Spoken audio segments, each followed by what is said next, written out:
कि ध्यान में बहुत विचार आते हैं, क्या किया जाए। मन उन्हें रोकने की कोशिश करता है किंतु वे नहीं रुकते। एक बात तो पक्की है, मन की यह कोशिश नाकाम है, अनुपयोगी है। जिसे आप रोकने की कोशिश करेंगे, अनजाने में आप उसको निमंत्रण दे रहे हैं। कभी आप मक्खी को उड़ाओ, वो तुरंत उसी जगह आके बैठेगी जहां से आपने उड़ाया था। चींटी चल रही है जमीन पे, आप उसकी दिशा बदलने की कोशिश करो, दूसरी तरफ भेजो, वो तुरंत पलट कर वहीं आएगी। उसको भी अहंकार को चोट लगती कि तुम कौन हो मुझे हटाने वाले।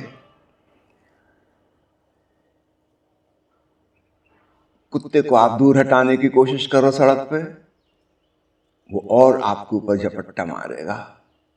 तो कुछ प्रकृति का ऐसा नियम है, जिस चीज का निषेध किया जाता है, इनकार किया जाता है, वह चीज हम पर और हावी हो जाएगी, आक्रमण करेगी। विचारों से दुश्मनी नहीं लेना है, इस बात को खूब अच्छे से समझ लो। क्योंकि आपने दुश्मनी ली तो फिर विचार आप पर आक्रमण करेंगे। इतना सामान्य व्यक्ति पर भी नहीं करते जितना ध्यानी पे करते हैं, क्योंकि सामान्य व्यक्ति की कोई शत्रुता नहीं है। मनोविज्ञान के इस नियम को खूब अच्छे से समझना निषेध आमंत्रण बन जाता है।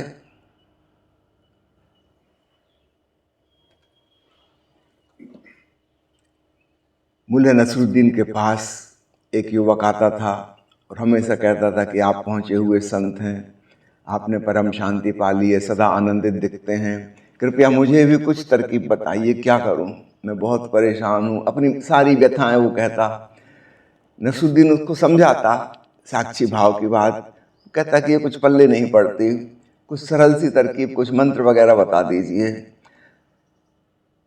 उसको टालने के लिए नसरुद्दीन ने कहा कि ठीक है, एक मंत्र बताता हूँ, लेकिन रात को 12 बजे उठ के अंधेरे में एकांत कमरे में इसको जपना है। उसके पहले स्नान करना है, ताजे कपड़े पहनने हैं और शुद्ध मन से जपना है। बस 5 बार तुम बोल लेना इसको और फिर तुम सफल हो जाओगे जो भी काम करोगे उसमें।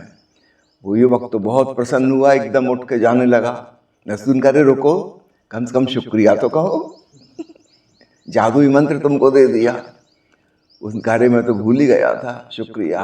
और नसरुद्दीन कहा हाँ, एक बात मैं बताना भूल गया, जब ये मंत्र का जाप करो उस समय बंदर का ख्याल नहीं आना चाहिए। नसरुद्दीन का बंदर का ख्याल मुझे क्यों आएगा, कभी नहीं आता। माना कि चार्ल्स डार्विन ने कहा कि बंदर हमारे पूर्वज थे, सो मुझे अपने पूर्वजों से ऐसा कोई लगाव नहीं है, आप बिल्कुल निश्चिंत रहें, बंदर का ख्याल नहीं आएगा। नसरुद्दीन का बल 5 बार बोलते से चमत्कार हो जाएगा, तुम जो भी चाहोगे वही होने लगेगा। वो युवक तो बहुत प्रसन्न हुआ, इंतजार कर रहा था कब रात हो, स्नान करे, ताजे कपड़े पहने, 12 बजे मंत्र जाप करने बैठना है। जब वो स्नान कर रहा था अपने बाथरूम में, तभी उसको लगा कि खिड़की पे कोई बंदर बैठा है। उसने लाइट वहां और ऑन करके देखी, कोई बंदर वगैरह नहीं था।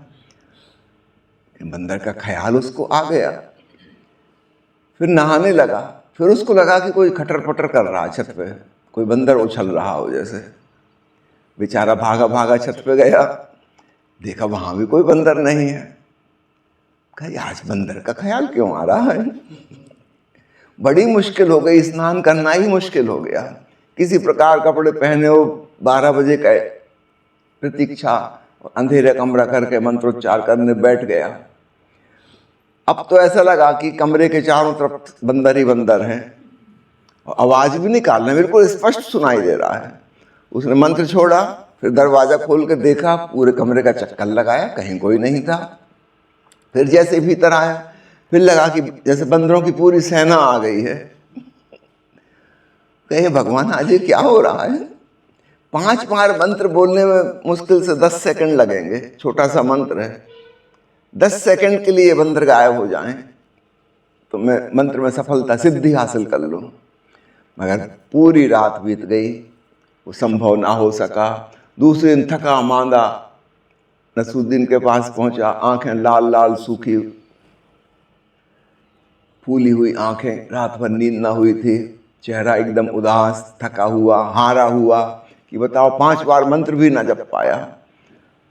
उसने आके कहा कि आपने मंत्र तो चमत्कारी दिया था, लेकिन मुझ में ही खोट है कुछ, पता नहीं पिछले जन्मों के कुछ दुष्कर्मों का परिणाम।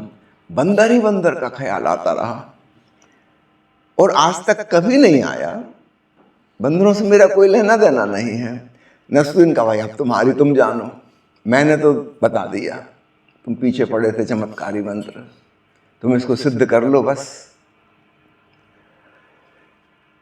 अगर हम किसी चीज का विरोध करेंगे कि वो नहीं होना चाहिए तो फिर वही होगी।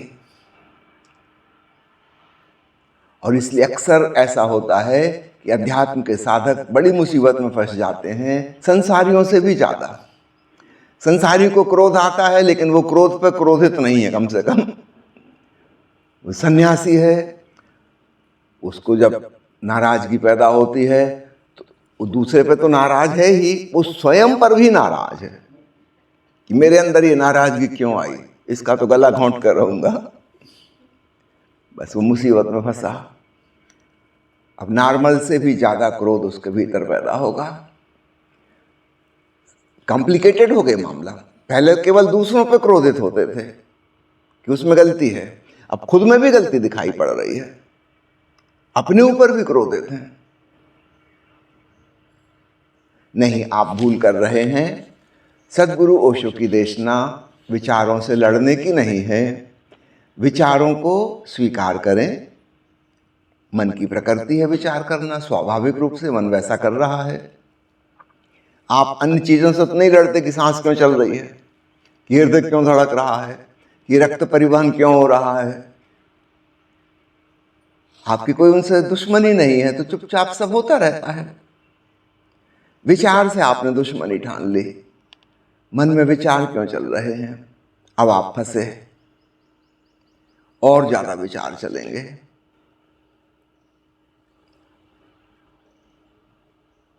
सावधान, ये भूल कभी नहीं करना है।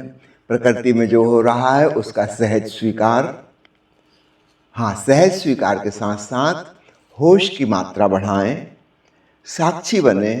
साक्षी का मतलब ऐसे देखें जैसे दूर से कुछ देख रहे हैं, हमें कुछ लेना देना नहीं, ना हमारी शत्रुता है ना हमारी मित्रता है, हम उपेक्षापूर्ण इंडिफरेंट हैं। भगवान बुद्ध के जीवन की एक कहानी, उससे पूरी बात समझ में आ जाएगी। वे जंगल से जा रहे थे, गर्मी की दोपहरी। उन्होंने आनंद से कहा कि आनंद बड़ी प्यास लगी है, पीछे अभी हम एक नदी छोड़कर आए हैं, तुम वहाँ जाओ और पानी लेकर आओ मेरे लिए, तब तक मैं यहाँ वृक्ष के नीचे छाया में बैठता हूँ। कोई 10 मिनट पहले उन्होंने नदी क्रॉस की थी। आनंद वहाँ पर गया, लेकिन यह क्या, उसके पहुंचने के कुछ ही देर पहले बैलगाड़ी और घुड़सवारों का एक समूह उस नदी से निकला था और उनकी वजह से सारा पानी गंदा हो गया, कीचड़ कीचड़ हो गई। धूल कण, रेत कण, तलहटी में जमी हुई कीचड़, वो सब ऊपर पानी में आ गई, सड़े गले पत्ते तैर रहे थे। आनंद वापस लौट आया और उसने कहा कि भगवान वह पानी पीने योग्य नहीं है, ऐसा ऐसा वहाँ पर हुआ, तो हम आगे चलते हैं, किसी अन्य जल स्रोत से आपके लिए शुद्ध पानी प्राप्त करूंगा। भगवान ने कहा कि नहीं, मुझे उसी नदी का पानी पीना है, तुम वापस जाओ। आनंद को थोड़ी हैरानी भी हुई कि भगवान इस प्रकार की जिद तो नहीं करते कभी, लेकिन आज आग्रह कर रहे हैं तो जरूर कुछ कारण होगा। बेचारा फिर वापस गया। अब इस आने जाने में 20 मिनट तो बीत ही चुके थे, 10-10 मिनट आने के, 10 मिनट जाने के। जब तक वहां वो पहुंचा लगभग 90% पानी स्वच्छ हो चुका था। वो रेत कण, धूल कण वापस तलहटी में बैठ गए थे, वो सड़े गले पत्ते नदी के प्रवाह में बह गए थे, पीछे से ताजा जल आ गया था। उसने सोचा थोड़ी सी अभी खराबी दिख रही है पानी में, अशुद्धि दिख रही है, तो 1-2 मिनट इंतजार करता हूं। वो किनारे बैठ गया, प्रतीक्षा करने लगा और वाकई में 2-3 मिनट के भीतर पूरा साफ पानी हो गया। उसने अपने जल पात्र में पानी भरा, लेकर भगवान के पास पहुंचा। भगवान बोले कि अरे तुम तो कह रहे थे पानी गंदा है, पीने योग्य नहीं, यह पानी तो साफ सुथरा नजर आता है। आनंद ने कहा कि उस समय अशुद्ध हो गया था। भगवान बुद्ध ने पूछा तुमने कैसे उसको शुद्ध किया? आनंद कहने लगा प्रभु आप कैसी बात पूछते हैं, मैंने शुद्ध नहीं किया, मैं तो किनारे बैठ गया, थोड़ा सा इंतजार किया, धीरज रखा, पानी अपने आप शुद्ध हो गया। अब भगवान मुस्कुराए और कहा कि आनंद जो समझदारी तुमने नदी के संग की है वही तुम स्वयं के संग क्यों नहीं करते? भीतर मन की सरिता में जो विचारों के धूल कण हैं, कामनाओं की कीचड़ है, भावनाओं के सड़े गले पत्ते हैं, वहां पर तुम उछलकर नदी में छलांग मारते हो और उन्हें हटाने की और बिठाने की कोशिश करने लगते हो, और तुम्हारी इस उछल कूद से नदी और गंदी हो जाती है। गौर से देखो, आज तक तुम्हारी साधना में तुम क्या कर रहे थे? तुम अपने मन को शांत करने की कोशिश करते हो और इस वजह से तुम और अशांत हो जाते हो। ठीक वही करो जो तुमने नदी के संग किया, चुपचाप किनारे बैठ जाओ, देखते रहो। तुम्हारे इस धीरज में अपने आप शांति आ जाती है। विचार कितनी देर चलेंगे, भावनाएं कितनी देर लहराएंगी? चुपचाप बैठे देखते रहो, देखते रहो। चेतना की नदी निर्मल हो जाती है। तब आनंद को समझ में आया कि भगवान बुद्ध ने मुझे क्यों वापस भेजा था, एक शिक्षा देने के लिए। और इस छोटे से उदाहरण से बात पकड़ में आ गई। यद्यपि यह बात भगवान सैकड़ों बार समझा चुके थे, लेकिन आज एक उदाहरण और एकदम साफ बात हो गई। तो वही आपसे कहना चाहता हूं